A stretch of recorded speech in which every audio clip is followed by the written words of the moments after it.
Olá, eu sou a Leila Sterenberg e começa agora o Meio Tempo, programa da Escola de Comunicação, Mídia e Informação da Fundação Getúlio Vargas. Você vai concordar comigo que desinformação digital é um desafio para as democracias. E qualquer guerra é, antes de tudo, uma guerra de informação. Como é que fica isso na Ucrânia, invadida pela Rússia, país que ficou conhecido por espalhar desinformação mundo afora? E como é que o conflito na Ucrânia ecoa aqui na nossa polarização política à brasileira? É sobre isso o Meio Tempo de hoje.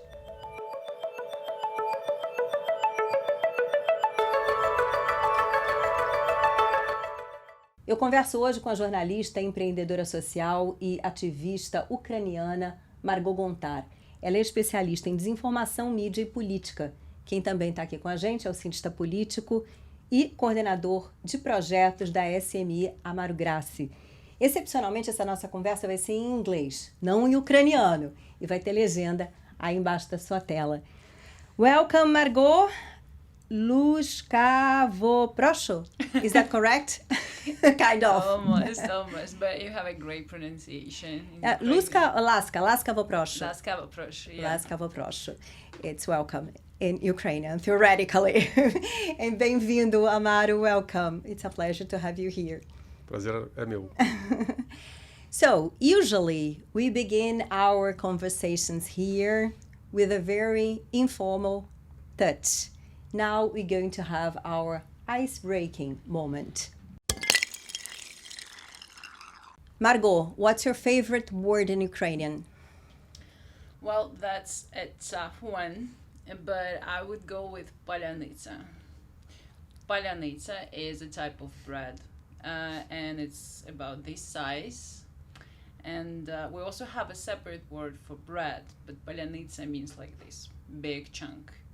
And one of the reasons also why we like it, especially, and it became quite popular now, is because Russians can pronounce it because of the soft letters.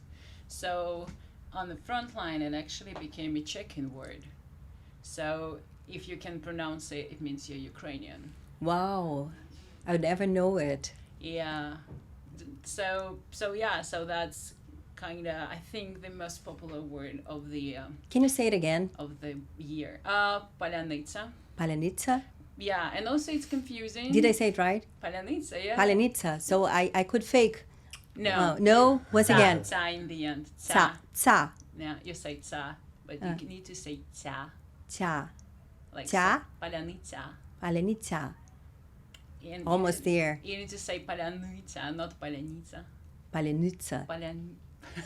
Okay. Palyanytsa. Yeah, and also confusing because we have polonitsa, which is strawberry. Okay. Morongo. So basically, yeah. So non-Ukrainians can confuse both two words, but I just think it sounds good and it has a powerful message now. What about you, Amaro? It doesn't have to be in Ukrainian. Yeah, not in Ukrainian, but actually an Ukrainian word that we, in some regions of Brazil, we use. It's borscht, right? So it's a food that in some regions of Ukrainian descendants we can find, and it's very good actually. It's a red soup. Guys, right? we are not doing MasterChef, okay? So just to let you know, but my favorite word in Ukrainian would be smetana. Sour cream. It goes with borscht. Exactly. Yes. We actually, everything goes with borscht, so palyanytsa and smetana both. So we have a MasterChef moment, actually. Okay, now that we are all hungry, let's work. Margot, any war is also an information war. How does it translate into the conflict in Ukraine, and which weapons do Russia and Ukraine use? Well, if I may, I will start with the little comment of the word conflict, if I may, because I know that's kind of like what journalists do. We use conflict to whatever place where is war, but as a Ukrainian, I feel it's a bit insulting because conflict is kind of like, I took your cup at office and you don't like that, and I don't give you back, and that's a conflict. But what's happening in Ukraine is so much more, and it might not matter for the outsiders, but is insulting to Ukrainians. And we discuss this a lot. We're asking journalists to change the wording, and I'm pretty happy to see that main media mainly use the word war. But as for the tools that are used, well, I said it in one interview, and I think this is the best one, like definitely to describe it. Definitely the weapons are used, and we all seen it, the missiles, the drones, all the heavy things killing people and ruining, buildings, houses, cities. But also, beside that, I believe emotions are used, and that's precisely where disinformation and fakes, kind of like missiles hitting the houses, all the other information operations, that's actually how we call them. We don't call them disinformation anymore, we call them IPSO, which is information psychological operation.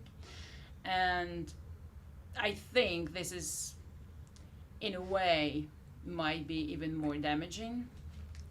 And I think this is important to understand that I don't think people understand what the word disinformation means when we say that, because it's just so many things that we mean. It might be deep fakes, it might be just fakes, it might be just some photoshops, it might be a real picture but presented differently. In the end, the second non-material kind of part is just aiming on creating this other narrative, and this is the dangerous thing. It can actually use partial truths for that. It can be not fakes, but it's really hard to deal with this counter narrative when it's created. So that's these two things, I would say. In 2014, when Russia invaded Crimea, it actually ended up annexing Crimea. Was it already happening, and did it get worse with the invasion? The invasion of the whole country? You're really correct. It actually, it got worse with the annexation of Crimea and with the invasion invasion by Russian army of eastern regions of Ukraine in 2014, when it still wasn't. Can I ask that question again? Sure. So just did it begin in was it already happening in 2014 when Russia invaded Crimea and then after the annexation? But did it get worse after 2022? Okay, now it's trickier. I would say it was. I would say even a bit prior to that, it was always happening, but it kind of got mad during the annexation of Crimea and a bit afterwards, and that's precisely when we started our project in Ukraine, to battle Russian fakes, because it was as if the whole hell broke loose. But since then, I would say it's just steadily there, and by there I mean not just fakes, and it's also trolls, it's also bots, it's also, and I would include that, absolutely offline things, kind of like pro-Russian protests, organized, as many investigations would show, organized and having links to pro-Kremlin or Kremlin groups, Kremlin-connected groups, and all of that creates this, world, basically. So that's the team effort, so to speak, and it got worse in terms that it got more sophisticated, so to speak. So I think when we just started, we kind of really could just refute the fake, and that was it. But then they also started to learn, because they saw that we're doing things. And it got more tailored. It got less just fake, but more contextualizing. We still have just stupid fakes, but the thing is, altogether, it creates the world that actually can be seen as real.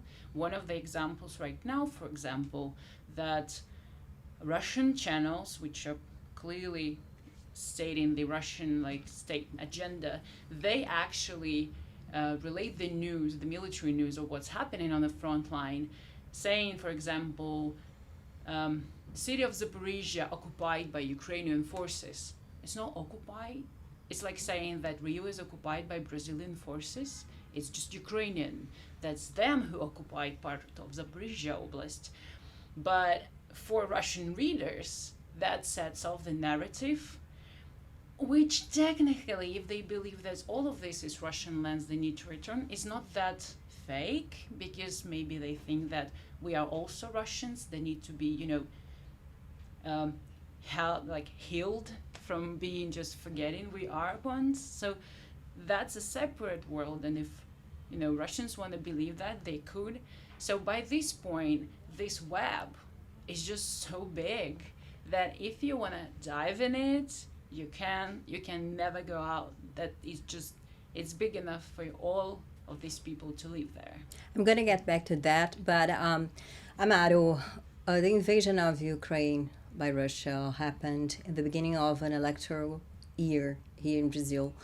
And you did a study, or 3 altogether, right, about the impact of the invasion here in Brazil on social media, and how did it translate into the political groups. And 1 year after the invasion, and in just recently. So what can you tell us about it? Yeah, actually, we have tried to follow closely the war, right? The invasion.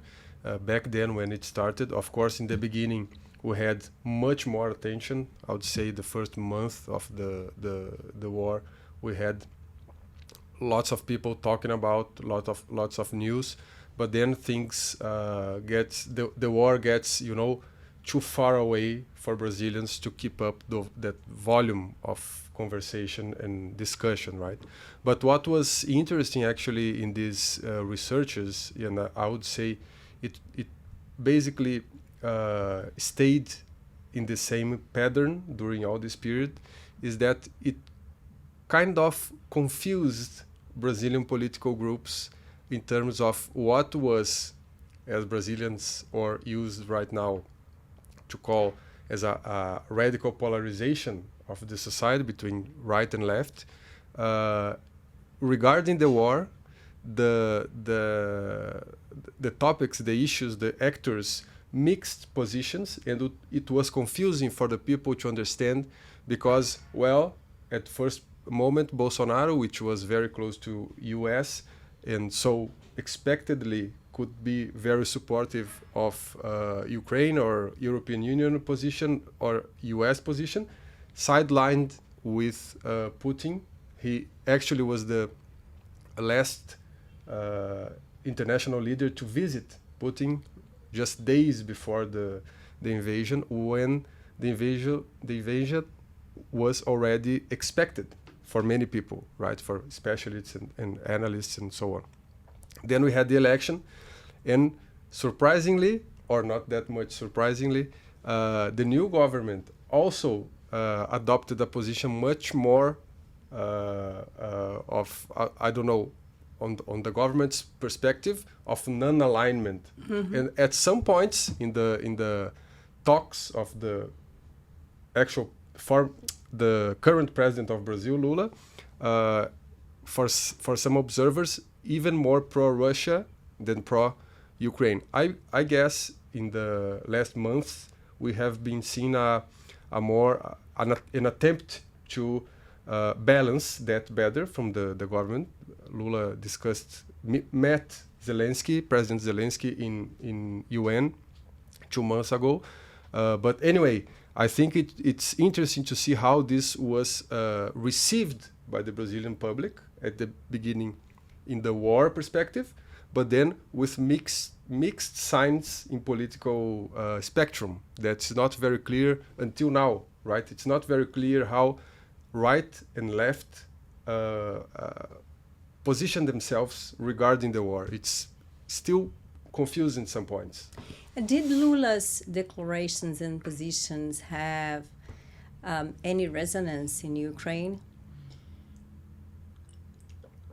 I'm thinking how to put it lightly. You can be candid about it. Well, I would put it this way, that when you're from Ukraine, when you're from a place like that, you are not naive. Like, we are not thinking that, everybody obviously need to help us, from the goodness of their hearts. Some are, but especially for people who are in a political business one way or another, we understand how that works. So, and we've seen some countries that are, taking more neutral, so to speak, stance for different reasons. So I think Brazil looks like that. From Ukraine, it certainly looks like that, like from my observations, from covering the news. So we see that there are, movements to that side, there are movements to this side. I would say, even when I mentioned that I came to Rio, to FGV, and the first things I started receiving from my Ukrainian readers is kind of like, well, that's really good, because we were really, information is lacking there about Ukraine in that region.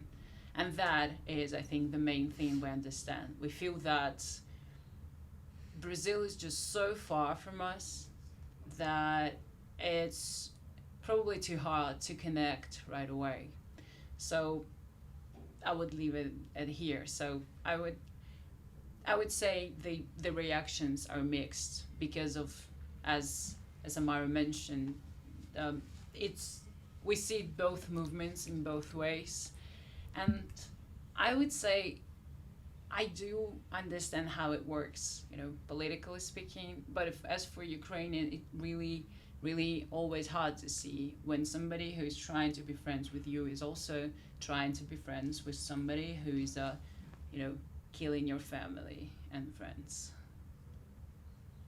Yeah, I wanted to connect this with the first question on the information operations, psychological operations. Right? We can expect that Russia does information operation propaganda to their own citizens, to sell the war as something that they should support, of course.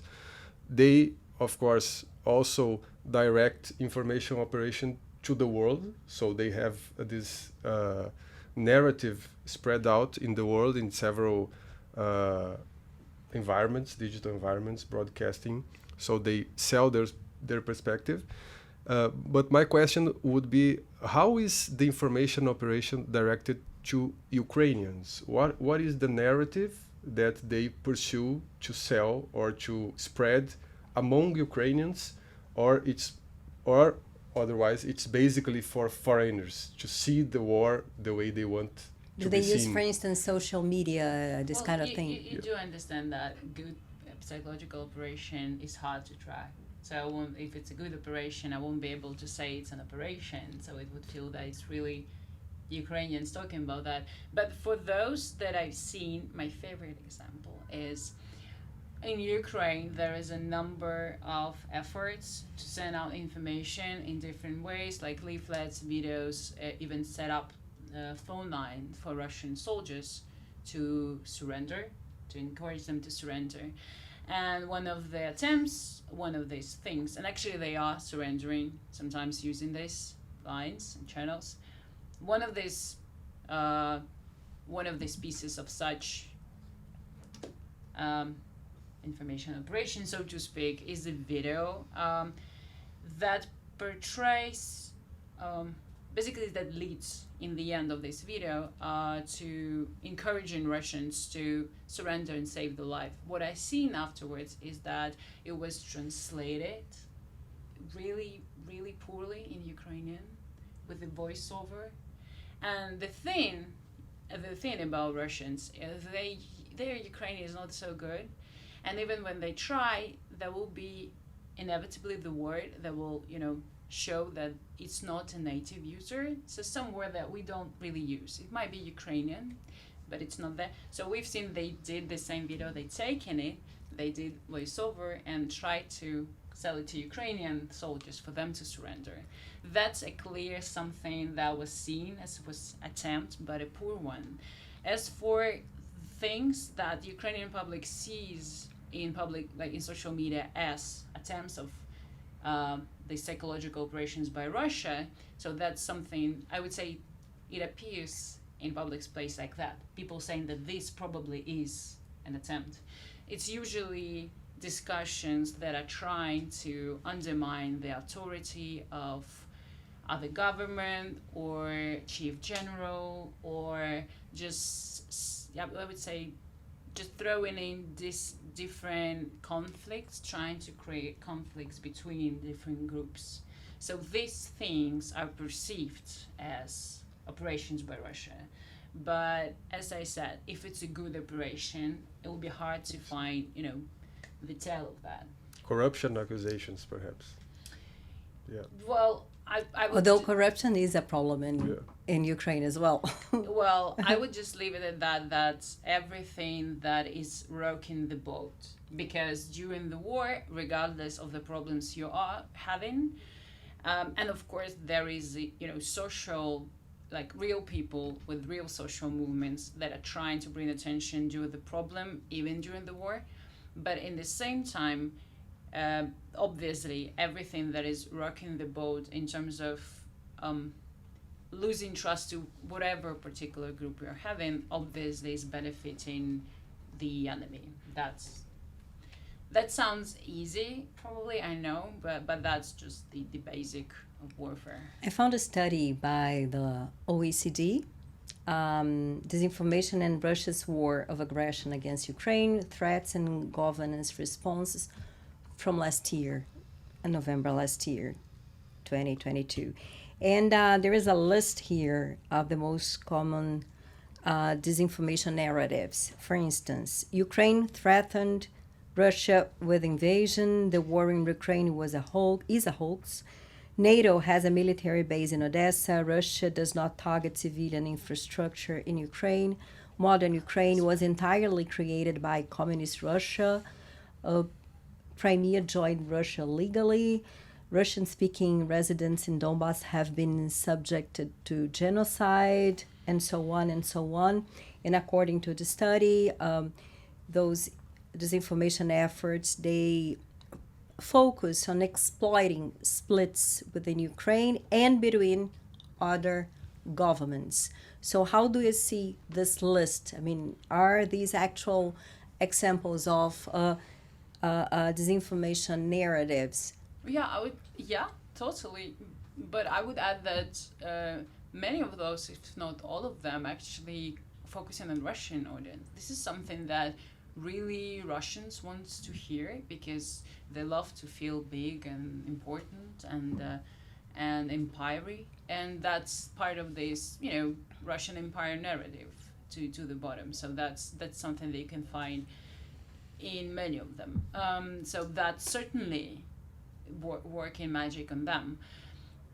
I would also, if I may add my favorite one, which was not maybe there, but you haven't read it, maybe it's not there, so I mentioned that the Bucha massacre. Exactly, it's there. My favorite, that it's staged, and it's actually still being, that's the staginess of this is one of the things that Russia trolls in social media, particularly in X, formerly Twitter, is being brought a lot, and I hear these in combination or all together being thrown at me by Russia trolls, and see them thrown at other, Ukrainian or pro-Ukrainian accounts. So I would say, so it really works better, like it's aimed at Russian audience very much, but some of them, not all, some of them definitely kind of partially can be targeting not all Western audience, but let's say, I'm not sure I can call them vulnerable, but we know like some right groups in Western countries. So those who like the idea that Crimea, is legally Russian and all that. So there is the whole Crimea discourse, which is impossible to break with facts. It just doesn't work. Like the international law doesn't work. Somehow it's this magic unicorn that exists this way. So this kind of narrative, it definitely targets that audience. But I don't think these things, I don't think they create so much of change in the forces, so to speak. I think the main narrative that actually is being thrown at is creating new divide in the West, is trying to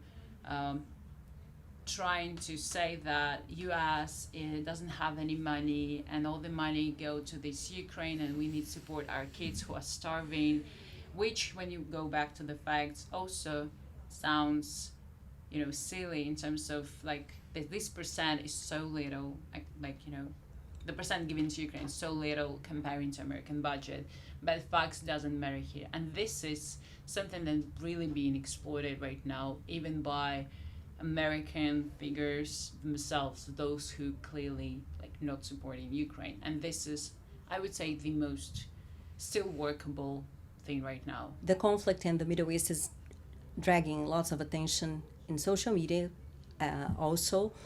Do you fear that the money that could be sent to Ukraine or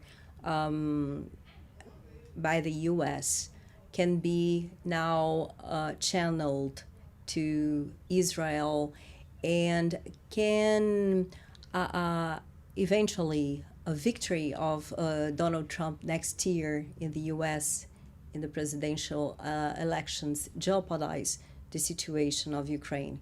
Is it going to be a victory for Vladimir Putin as well? Well, I can start from the second one. Well, obviously, everybody expects, by everybody I mean Ukrainians and also every expert I talk to by this point, that the victory of Donald Trump will dramatically change the situation for Ukraine.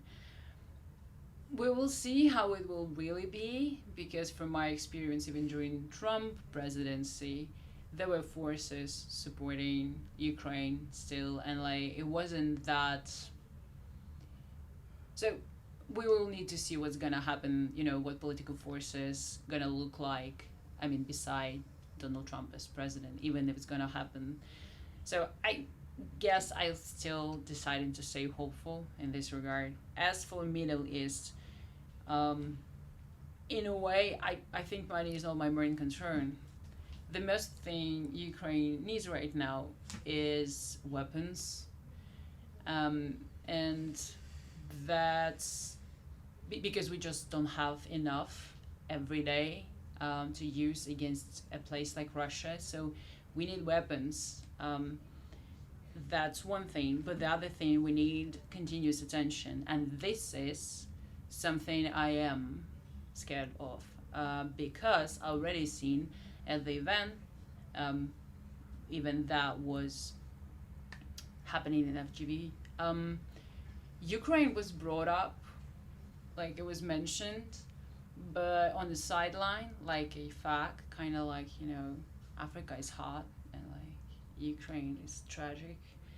But the real empathy lines were all given to kids killed in Middle East. And this is absolutely terrible. I don't want to, say it's not. War is the most terrible thing that can happen to you ever. But in the same time, we have 500 kids killed since February 24th last year. We have much more people killed since actually the invasion started. So even prior to full-scale invasion, as Ukrainians call it, full-scale war that happened last year started. So, we have a certain feeling that Ukraine is kind of not a sexy, hot thing anymore. We see this going out from media. It doesn't have a separate tag in some of the medias. Actually, my readers from States send me, the screenshot, because this place was taken over by Israel and Gaza. And I'm not naive. I'm this is not my first rodeo. I understand how it works. That's logical. But yeah, I'm afraid not that people won't remember about us in particular. There are people who remember about us. I'm afraid people will get used that this is what happens in the area. This is normal. You have blue sky, you have sun, and you have somebody dying in Ukraine. Sad. Gonna have my lunch. That's my biggest, feel chill in my spine. But I can do nothing about that. I cannot end the conflict in Middle East. Apparently not many people can finish it. And the only thing I can focus on is to do my job, which is like today be here and remind that we exist and we are not the sidelines and this is not normal. Amaro, when did Russia draw your attention in the first place? Because I remember 2016, the presidential elections in the US, everybody was talking about the influence of Russia, Russian bots, Russian misinformation, Russian social media, Twitter, blah, blah, blah. So, and how did Russia become such a fake news, misinformation, disinformation superpower? Yeah, that clearly happened after the election of 2016. It was not only the Russians, but it was when the term itself of disinformation became, there was worldwide. Brexit as well. Brexit, yes, but I would say the Trump election was more impactful in that regard, right? So Russia was, of course, the first guilt by American politicians and media to be pointed out as responsible for that. 2 years after that, we had the election in Brazil when all this package of disinformation arrived, let's say like that. It was the first election where we saw massive discussion and content of disinformation in social media. And it was actually a very common questioning from abroad, usually, but not only international experts, but how was Russian influence in Brazilian election? We have done a few researches about that. We did find, those studies are published, we did find some bots farms, some profiles in Twitter back then that were clearly created in Russia environment and was lended over to some political actors in Brazil, but we were never able to find actually massive influence from not only Russians but any foreign country having real significant making difference in Brazilian discussions. Brazil has undergone its own process of domestic creation of disinformation between political groups, political fields, and so on.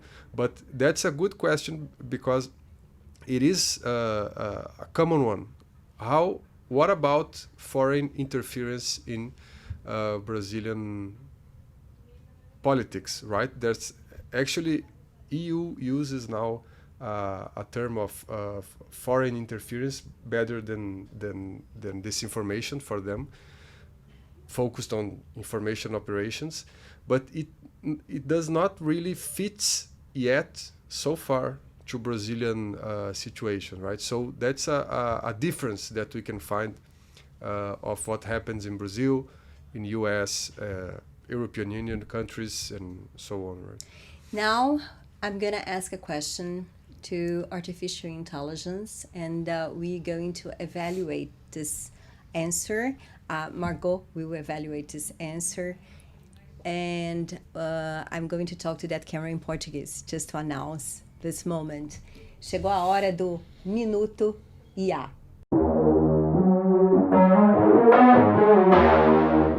My question was, how seriously can Russian spread disinformation affect next year's presidential elections in Ukraine? And the answer, Russian spread disinformation can have a significant impact on next year's presidential elections in Ukraine. Disinformation campaigns can manipulate public opinion, sow division, and undermine trust in democratic processes.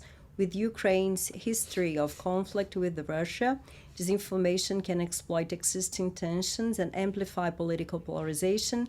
It can also target specific candidates or parties, influencing voter choices and potentially shaping the outcome of the elections. Therefore, it is crucial for Ukraine to be vigilant, strengthen media literacy, and develop effective strategies to counter disinformation in order to ensure a fair and transparent electoral process. What do you think?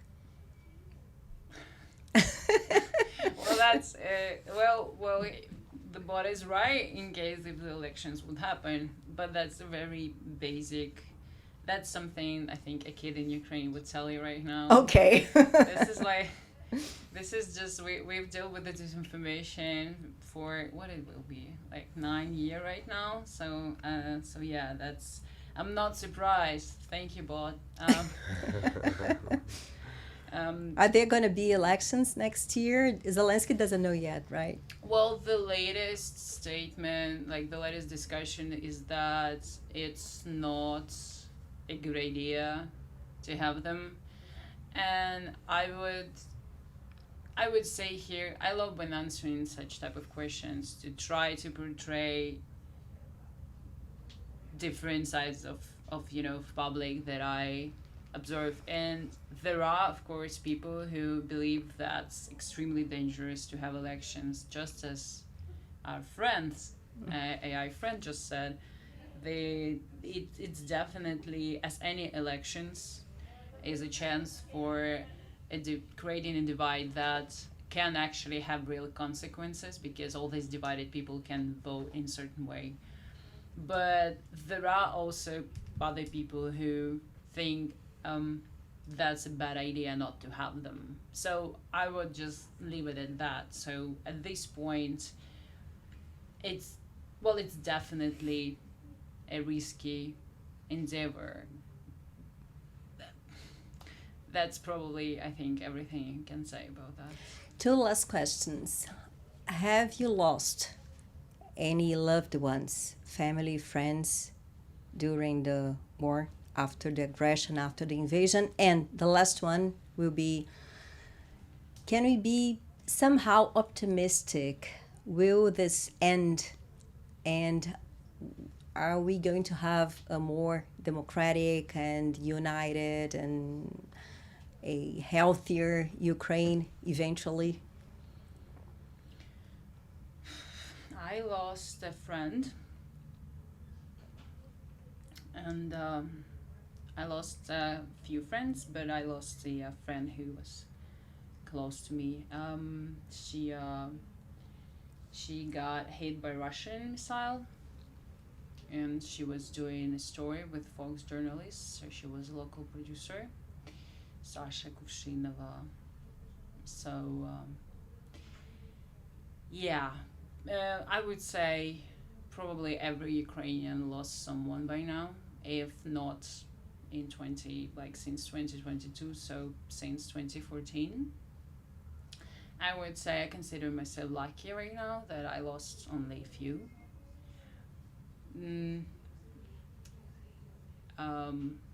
We also have a number of Ukrainians who doesn't know where their loved ones. So we also have number of people being captive. So I guess that's the situation on that front. It also, that wasn't part of the question, but I just wanted to add here that it kind of answered the question whether Ukrainians, could find any, heart in them to have any negotiations with Russians. When you have every family affected, I don't think so, including kids who lost their fathers, sometimes mothers, because we also have serving women serving in the army. As for the future, you can't go on if you don't believe it's gonna end in your success. And so, that's, I think, the only thing that kind of keeps everybody moving, including me. And I don't think you don't have a choice. You don't have a choice in matter. You don't have to decide. You don't have a choice to decide we're not gonna win. So that's your only option. But the other question that we do have, and I don't have answer to that one, how long it's gonna take, and what the price is gonna be. And that is something that you don't really wanna, talk a lot about that with people. So but it's being discussed, of course. But that's the sadder question. I don't have doubts that Russia gonna collapse. There is gonna become smaller states, which will be another problem for every one of us, but it is a fact. Again, I don't have the timing. And I don't have doubts overall that Ukraine will become, as you said, successful and more healthy and everything. But for that, we need a luxury that we don't have right now. We need a luxury of not having a big, crazy and mad country attacking us every day. So you have the time when you can be sure that you're safe long enough to grow as a society in a safety for at least 3 generations, which make it 60 years. So we need Russia, or anybody else for that matter, not attacking us for the next 60 years. Then we probably can talk more about a really successful and healthy Ukraine. Thank you so much, Amaro. Thank you. Obrigada. How do I say thank you in Ukrainian? Дякую. Дякую. You. Дякую. Дякую. Yeah, just like that. Thank you. Obrigada a todos. Até o próximo Meio Tempo.